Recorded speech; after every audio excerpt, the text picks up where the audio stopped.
For today's video nga ni ay nasaki ako nagmata. O yan paas ako nga na. Saki ako nagmata ni kanta. Tapos minata ko naman si Jen. 5:58 PM ta. May log siya ni alas 8. Sinubo-subuan ko na sana siya yan ta. Kawalay talaga ni kan mga mar. O na ba naman na di maulay ta habang nagawa nag-cellphone na mga nakakapagpaalay sa niya. So after nung okay na sa nasupigikan niya, nag-go ko na ako ng vitamins niya para okay na inaman niya na.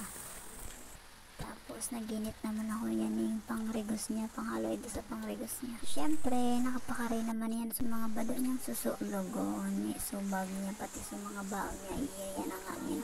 So yan, ang mga nakapalagi talaga sa niya kasi cellphone niya nakan. So yan, tapos na siya yan marigos. Sabi ko picture mo na. Yun, kapogi talaga ng bebe na yan, kahit ng kulit-kulit. So, di ba liwana, medyo maaga siyang papasok kasi 7:58 pa lang, 8 ang pasok niya. May 2 minutes pa naman. So, after niya umalis, is inayos ko na yung mga binilhan sa paleng. So, balikan lulutuan ko nga na is magaluto ako ng gulay nusad na natira. So, gulay na lang, kakaiba kaya natira. Dakala kaya ito sulang ka nakadto.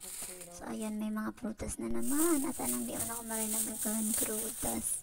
Kaya kan mga prutas na kan nauligan asin nagabot kan 2 semana or sobra pa sa 2 semana bago na ubos. So, sad na sila kan nagiparakan ka mga akas di makalimahigibig sa mga prutas na nalibali nagpakabugman sa para ka doon sa langka. Kain avocado, prutas, kain pineapple, kain ang pongkan, tsaka mangga. Diba kadakol? So, balihan mangga, inugasan ko na ta. Nalamin niya bagang pulot-pulot. Para pag kinan siya daw, o baka nasa diretso na kanan. Para madalian, di na siya mapulot.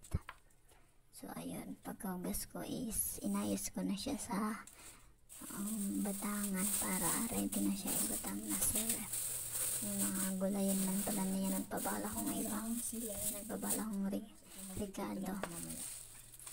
Di talaga din alian sa mong manok or ano tamo kan gusto niyan mga agaskan manok, fried chicken, adobo or something basta manok.